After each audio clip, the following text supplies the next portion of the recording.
when you produce a movie, you're watching this movie 100 times, right? I don't get sick of even watching it. Like the second time that you see it is going to be a different experience than the first time, but yet with all the feels. It's the best Steve Brown, etc. episode ever. Let's talk about what may soon be your new favorite Christmas movie with producer Kevin Downs on Steve Brown, etc. He's an old white guy, an author, broadcaster, and seminary professor who's sick of religion. And he's brought friends. Please welcome Steve Brown, etc. Yes, this is Steve Brown, etc. I am not Steve Brown. I am Matthew Porter, your humble fill-in, pinch hit, guest host. Happy to be here. Steve will be back next week. You always get the fun interviews. Yeah, well, yeah, I kind of get to cherry pick the really good ones. Not really a book guy, are you? I have a good in with the talent booker for this show. Yes, so you do. She hooks me up. I can't say anything otherwise. Jinx is in the little glass booth. He is our producer. He likes classic rock. And our one-man IT department, John Myers, is in the tech bunker. He likes working on Volkswagen.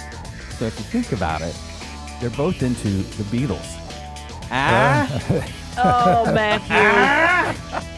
Okay. Looking for the rim Tell him shot. now that I'm not really a Beatles fan. No Oh, my details. I was going to goodness. give that one to Steve. I'm like, you know what? I should probably throw myself on that grenade. You didn't work hard All enough right. on that one. No, that one needs some shopping. Dr. George Bingham is the president of Key Life, or as we like to say, one beard to rule them all.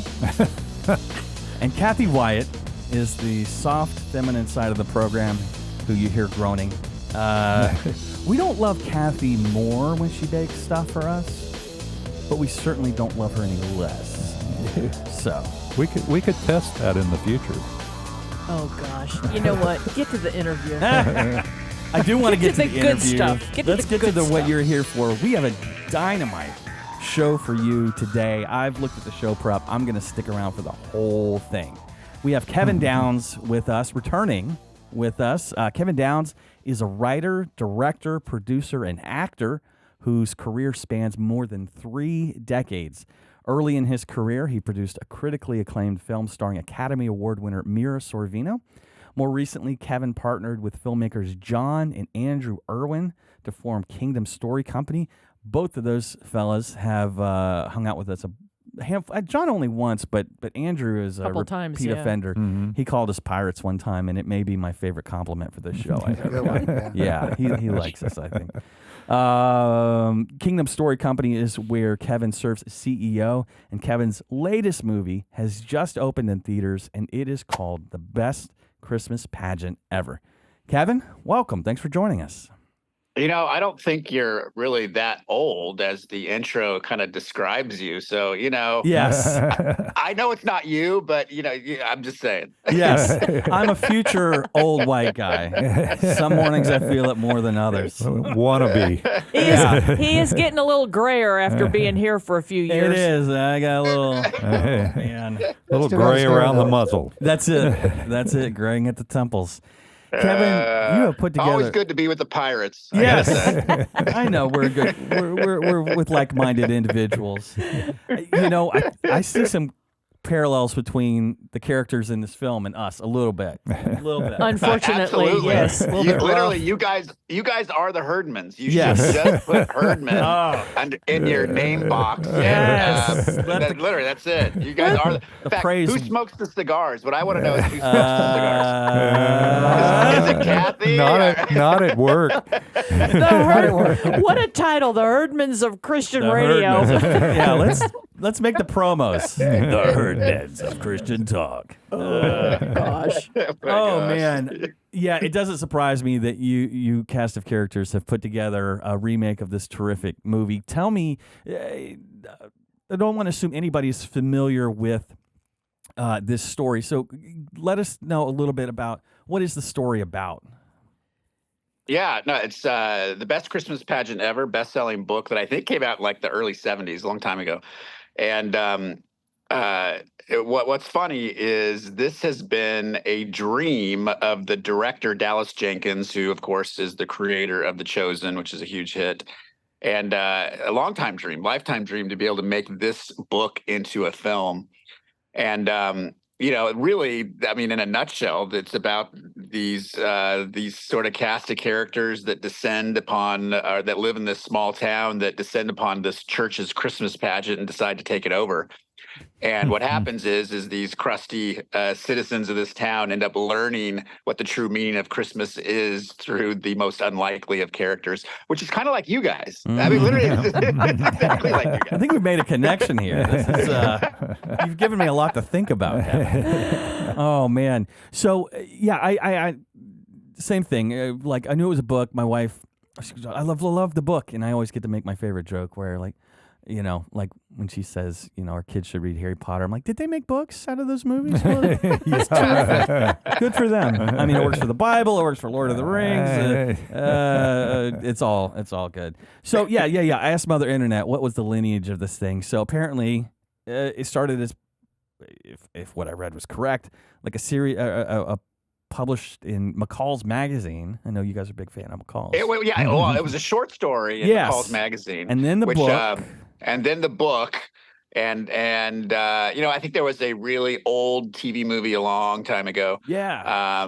Which probably wasn't very good. I actually never watched it. Loretta Swit, Hot Lips Houlihan was in it. Well, it wouldn't have been that bad then. If you had Loretta Swit, it can't be that bad.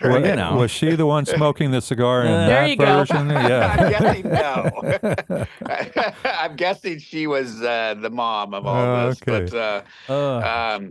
But anyway, look, this thing has been a while to get it made in a elevated format, I guess, for lack of a better term, where you've got a really theatrical presentation of what I think is going to end up being a classic Christmas film for many years to come.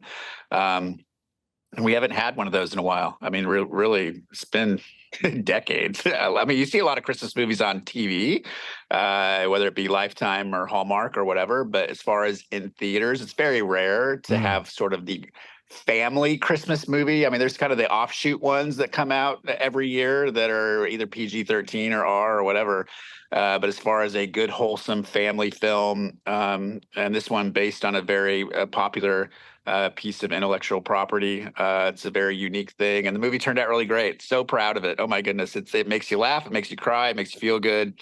Gives you something to talk about. But most importantly, to celebrate Christmas for the reason we celebrate Christmas. And that's a good thing. So. Yeah. The movie, or the phrase that's classically used in film is four quadrants. You sell it to everybody, but male, female, young, and old. And we actually did a show earlier this week, and they mentioned the kids' animated series Bluey, and it says makes the 5-year-olds laugh, makes the 55-year-olds cry, and you're like, that is really a difficult thing to achieve. But that's kind of the bullseye that you guys hit on this thing, where it has something for everybody. It's not like eating your vegetables or something like, oh, this is a movie you should see. It is an enjoyable film. I'm curious though, given how good it is, how kind of timeless the story is, how did it take 40 plus years to I know. like, does nobody know about this IP? I mean, what? It was set up at multiple studios and they just couldn't figure it out. And I look at it and go, how is this hard to figure out? Yes. I mean, seriously, it's not that difficult. But it's understanding the audience that's going to love it. And I, for some reason, people oftentimes can't figure that out. I mean, we've done that a number of times at Kingdom Story Company, where we've taken movies and stories themselves have gotten stuck, and then completely take them over and deliver them. American Underdog was one of those. And our version of it turned out really great. And Christmas Pageant is another one where it just couldn't get figured out, and along comes Dallas Jenkins, and he gets the rights for it, and we partner together, and Lionsgate loves it, and Shazam, you got a movie. Go picture, man. That's awesome. Do you guys, were there any kind of creative changes? I mean, let's just say you're going to wholesale take the one from 83. It's a made-for-TV movie, so you're going to have to kind of just from the get-go do some kind of creative interpretation there. What kind of creative choices did you guys make or add to this thing? Yeah, I mean, one of the things that we wanted to do was make the feeling of it not feel period. We wanted to have a timeless feel, and so you'll see it in the wardrobe, where it's really hard to peg what what decade we're actually in. Yes. We're not in the 70s because it doesn't have 70s wardrobe, but then you don't see digital technology flowing all over the place, and that was done very intentionally and very carefully. There were so many meetings about that so that people would feel like you're in a timeless story. Well, you guys nailed it, because literally that was one of my questions, because you're like, wait, what is it? It's not modern, but I can't peg it to like mid-century. I'm seeing a station wagon, so I've got some kind of Vista Cruiser country squire, which made me smile huge to see that. But you're like, shoot, they are being deliberate on this. So it doesn't surprise me that really was a deliberate creative choice to make it vaguely not now. How much time we spent on picking that station wagon was probably way too much time. There's so much time that goes into every single little detail, and we appreciate it if no one else. Guys, we got so much more to cover here with Kevin Downes. The movie is called The Best Christmas Pageant Ever. As you're hearing this right now, it has just opened in theaters, so go to bestchristmaspageantever.movie to get all the details, see the trailer, buy tickets, make it a group thing.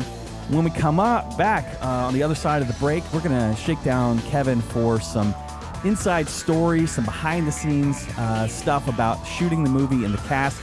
Stick around. We will be right back.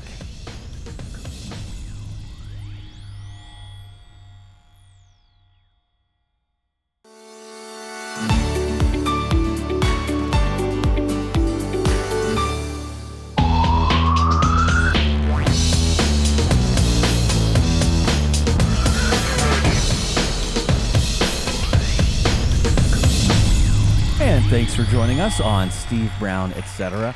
We are talking to writer, director, producer, and actor Kevin Downes. His latest film is in theaters, and it is called The Best Christmas Pageant Ever.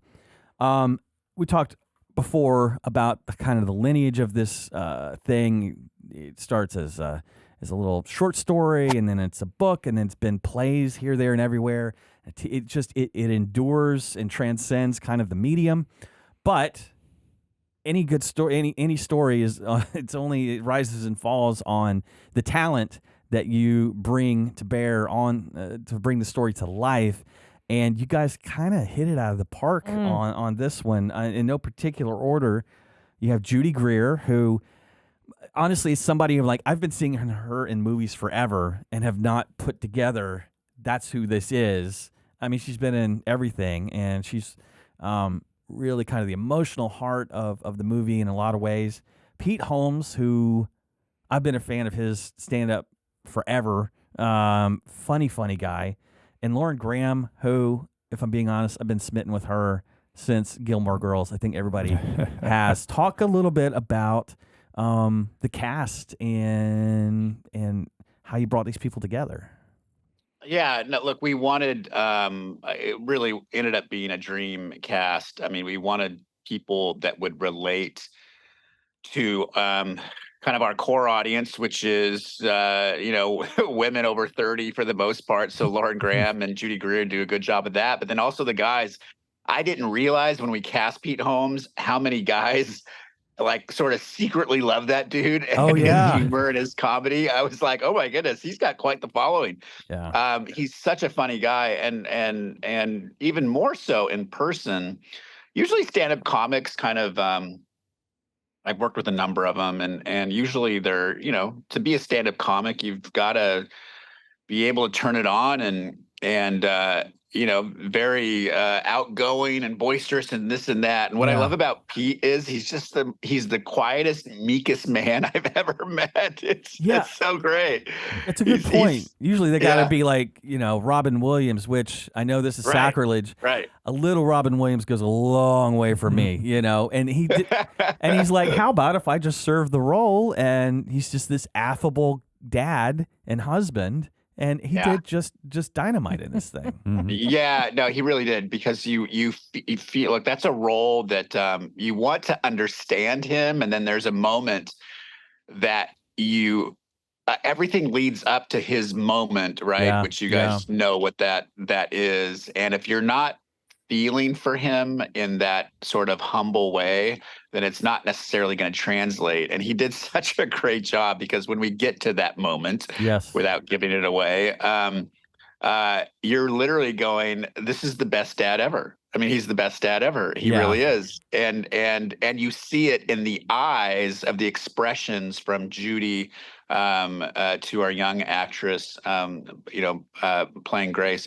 And it's really wonderful. And I love the fact Pete did just such a great job. Not an easy role to do. You would think it's like, oh, you could just sort of mail that in. That it was not an easy role whatsoever to be able to pull off and to pull an audience in the way that he did that. Yeah, when you do it right, it doesn't call attention to itself. There's other people who are those characters. So he did a dynamite job with that, and particularly with that scene. If you're not won over with that scene, check your pulse, man. Well, check your pulse. And I was just going to say, one of the nice things about it, while he certainly has some comedic posturing and so forth in it, he's not the sort of the typical throw the dad under the bus, ridiculous kind of person. There's some I don't know, honoring the father in a sense that seemed to be balanced in there. Was that, is that come from the original, or is that something, was there any intention in that? There was a little bit of both. There was definitely intention on the director's part to be able to look under the hood of what this family dynamic is without really getting too far under the hood, if that makes sense. And just the way the two kids treat their parents with the utmost of kindness, respect, and selfless love, I think speaks volumes of what goes on inside this house. It's such a sweet moment. That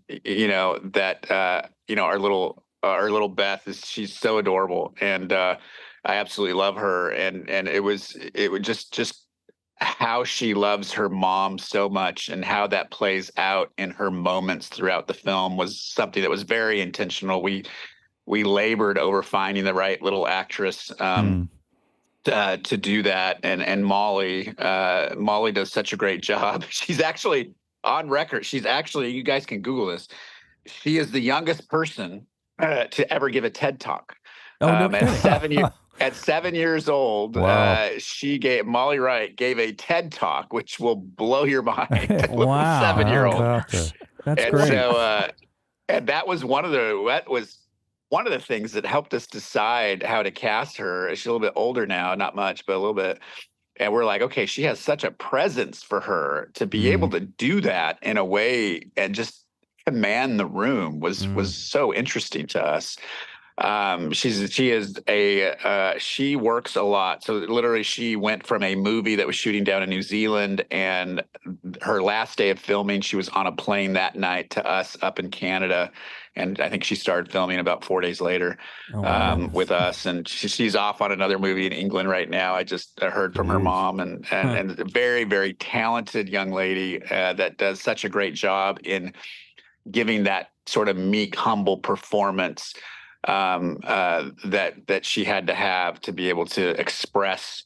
So you just want her to win, right? When everything kind of goes into that third act of the movie, and you just want this whole family to win and kind of gel together.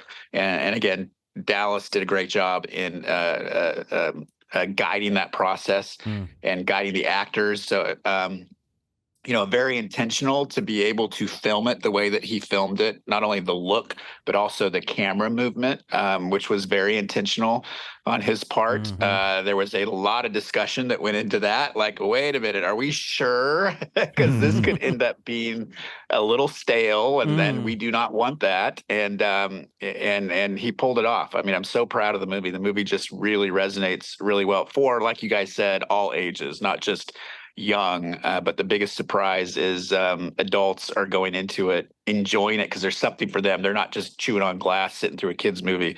They're actually enjoying it for themselves, which is very difficult to be able to pull that off.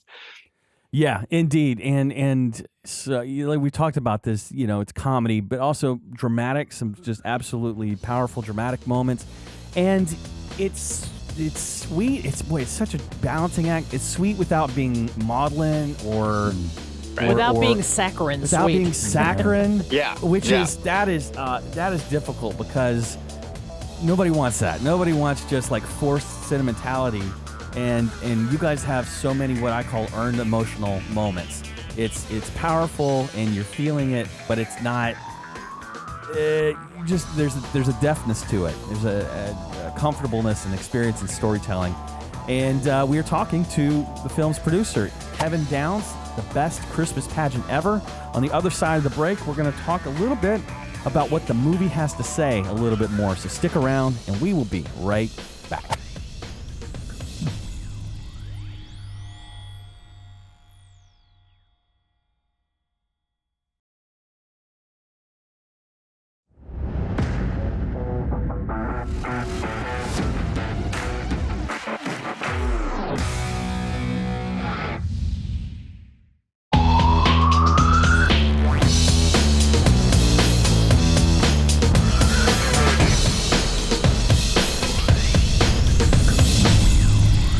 That's my line.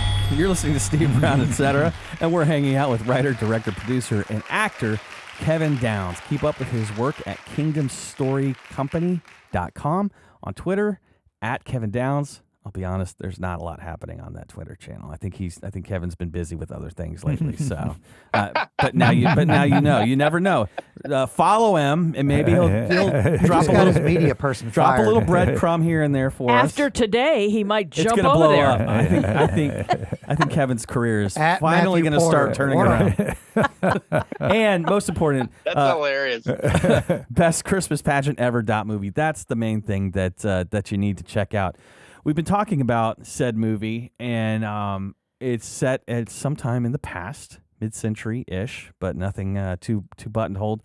We've covered there's a lot of comedy, there's a lot of heart, but there's kind of the subtext, the theme of the thing is has a little bit of a sting to it, for me at least, which is you've got these kids who are just totally rough around the edges, and they go to a place where everything's all buttoned up and cleaned and proper, and it makes these nice Christian people uncomfortable. And it's just, I don't know. I think you have to have encountered it to have that kind of reaction. But if you've been to church, you probably have at some point. And if we're being honest, I'll be honest, I've probably been that looking down, your long judgmental nose kind of at some point. Can you talk to that a little bit? Because that really, I know it's about Jesus and a good seasonal message about what Christmas is really about, but that aspect of it really gets to the heart of Christmas, though, doesn't it?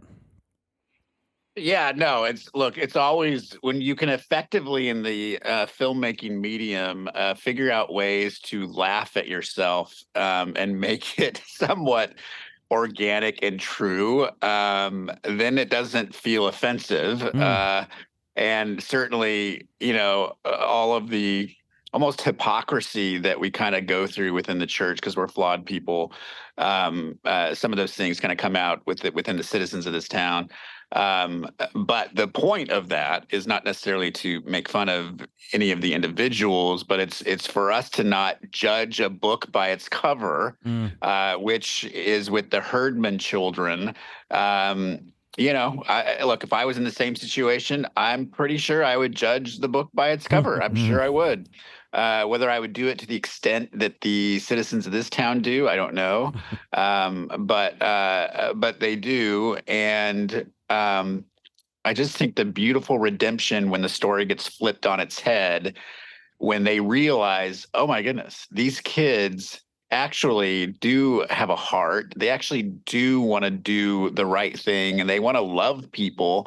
And they're actually teaching us something that we never realized because they just have the most honest and poignant observations that I never realized. And in this case, as it relates to the story of Jesus right out of the Bible, and I think that's such a beautiful. It's I don't get sick of even watching. Look, when you produce a movie, you're watching this movie 50, 75, 100 times, right? Because you're the whole filmmaking process of putting it together. I still don't get sick of watching it. I mean, as a whole, if I'm watching it with a marketing group or with an audience, obviously I know all the moments, and there are certain moments I look forward to, and I still cry in the certain moments, and I still laugh in the certain moments. And there's things that I see that maybe I didn't quite see before, little nuances and this and that. And when you can see that as a producer, even / moviegoer, you've captured something that's actually quite special, because the second time that you see it is going to be a different experience than the first time, but yet with all the feels. Kevin, I mentioned to you during one of the breaks that, and so what I wanted to follow up on that is kudos to the choices for the supporting actors and actresses.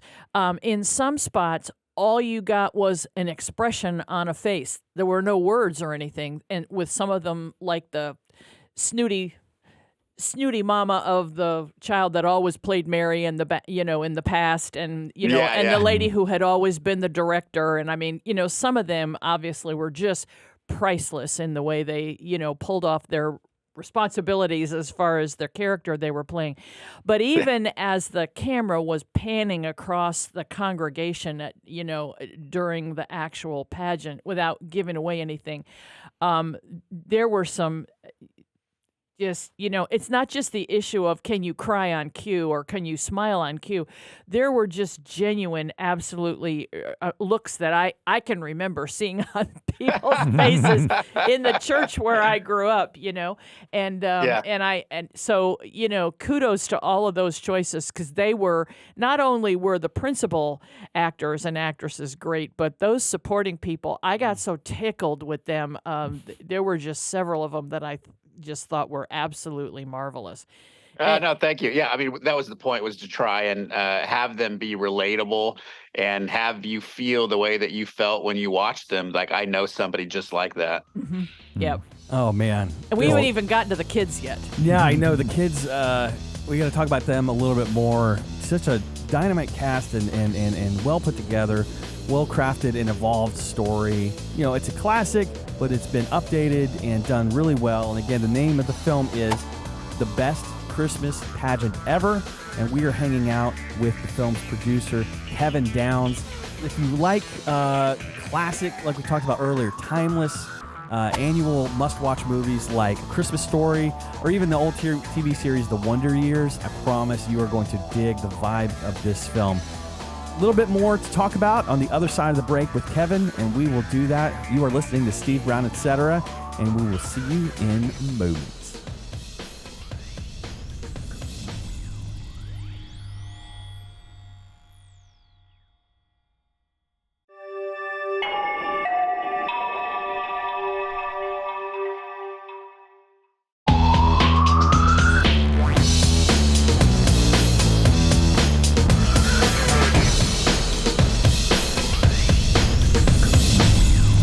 Thanks for spending time with us here on Steve Brown, etc. And by the way, if you haven't yet subscribed to our weekly Key Life email, what's your problem? I mean, come on. It's good stuff. We send it to you for free, and you get at least twice that value out of it. Go to keylife.org/subscribe to try it out.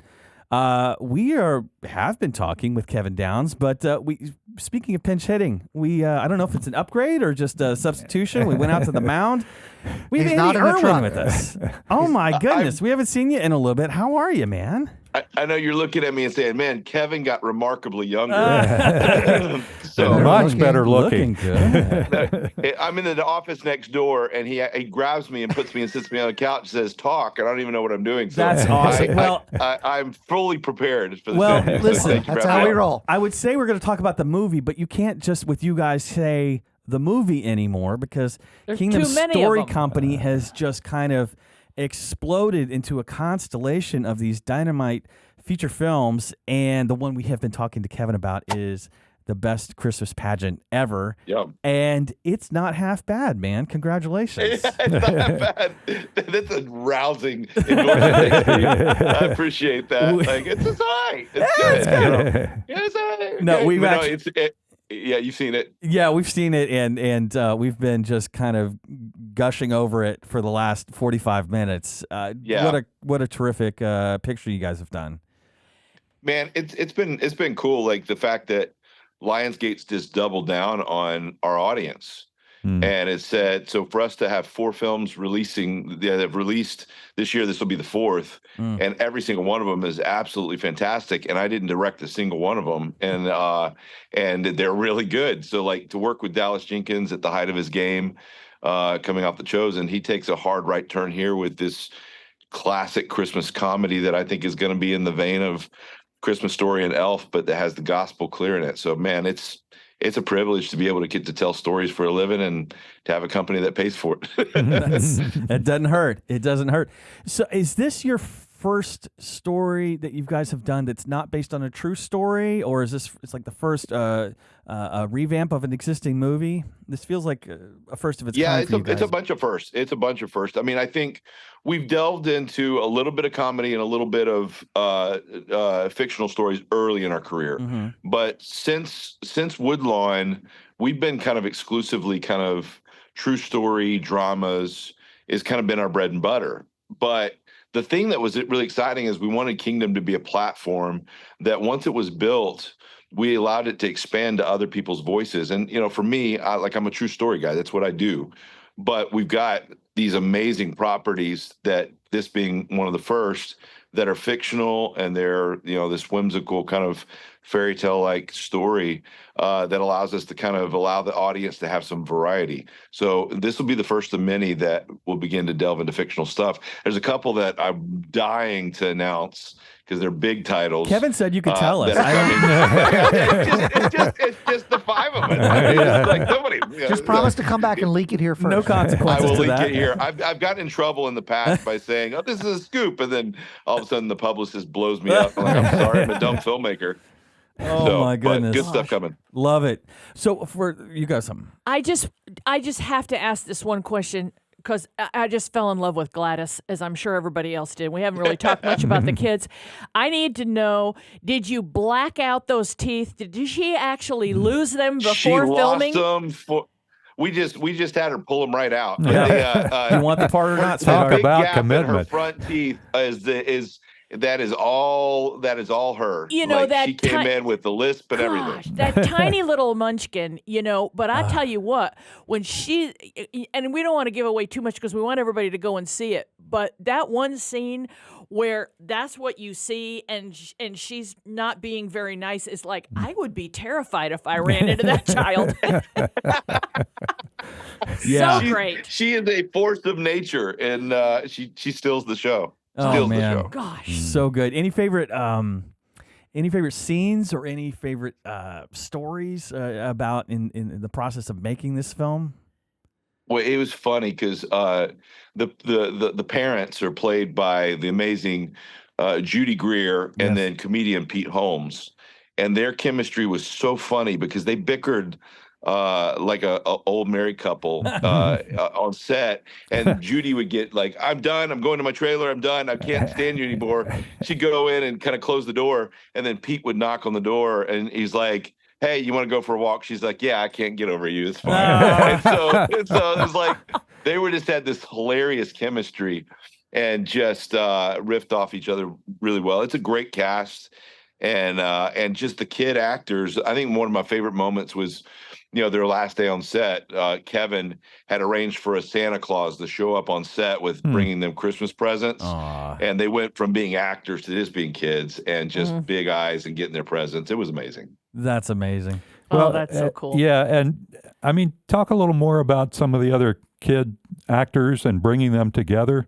I mean, it really is. It seems like sort of a hazardous duty sort of thing to try and, you know, pull kids together that have such a central role in it without making it, you know, kind of, they don't quite make it sort of thing. But it's just outstanding kids. Yeah, George. It was the thing about it is they always say never work with live animals or children. Yeah. And, because it's such a volatile mix. You never know what you're going to get each day. And these kids had such charm to it. And then the way Dallas directed them, he just made it a fun experience, like going to camp. And, Molly that plays Beth, that little girl, a lot of times what you have with a kid actor is you'll have them like, what's my line? What am I supposed to say? And they just do their part. But for Molly, her little eyes, she would just take in every moment and just was so expressive, just even with what she wasn't saying. So great performances by these kids. And for my daughter, so I showed the film, an early cut of it to my kids. And my kids are kind of, they're used to it. But when I got to the end of it, I looked over at my little 8-year-old. She's just got tears streaming down her face. And she's like, Dad, I'm crying. This is my first movie cry. I've never cried in a movie before. It was so good. I was like, and she's like, this is your best movie. And I was like, I didn't direct this, sweetheart. Well. So thank you, Dallas. You stole that moment from me.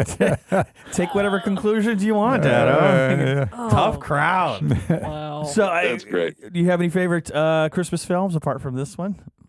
Oh, Elf is it. Elf. It starts and ends with Elf, and then after that, it would be It's a Wonderful Life. But Elf, watching Elf in a movie theater, at Christmas time, is like it's a sacred experience. Just laughing with the crowd, it's amazing. Yeah.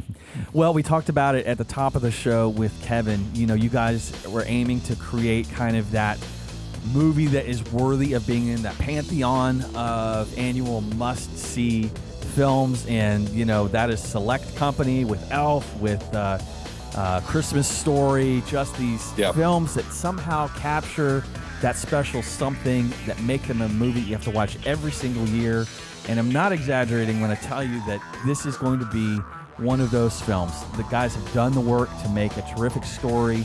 It's going to be one that you enjoy watching and rewatching year after year. The name of the film, again, is The Best Christmas Pageant Ever. We have been talking with the team that brought it to you. We have one more segment, and we will do that on the other side of this break. You're listening to Steve Brown, etc.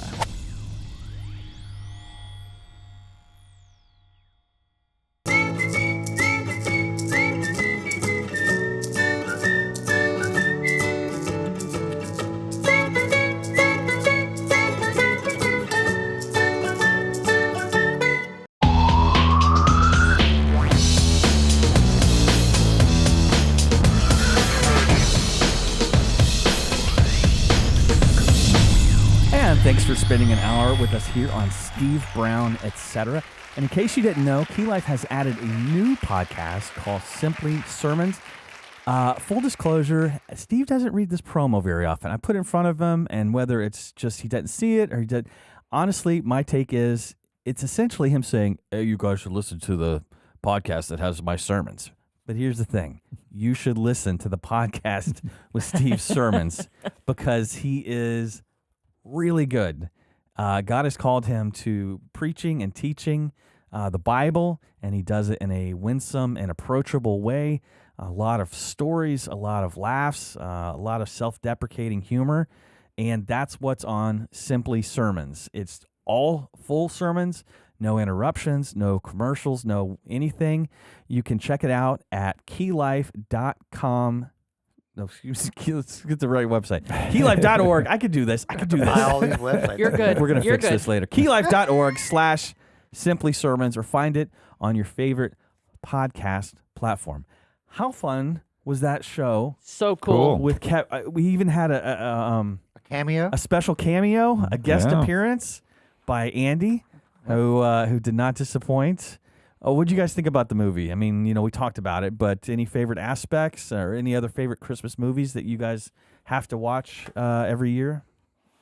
I'll come back to, just so impressed with the kids. I mean, it's got a little bit of an Our Gang vibe to it. Yes.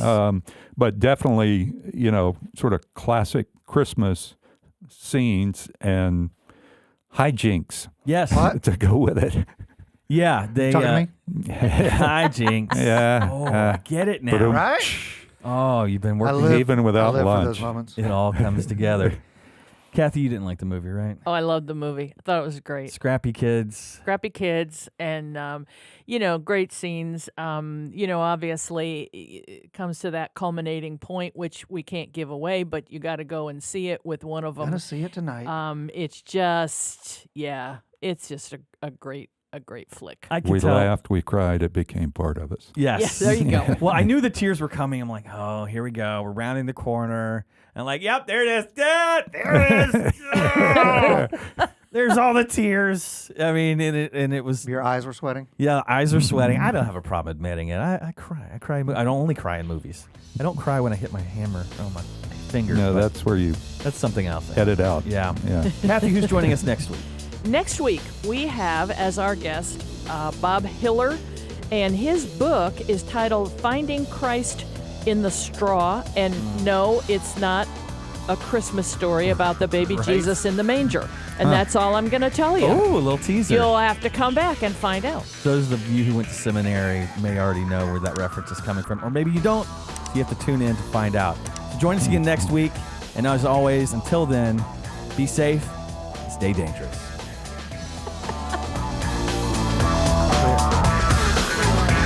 Good job. Open that curtain, Matthew, Yeah. in Steve's honor. Well, this is one time where you don't have to.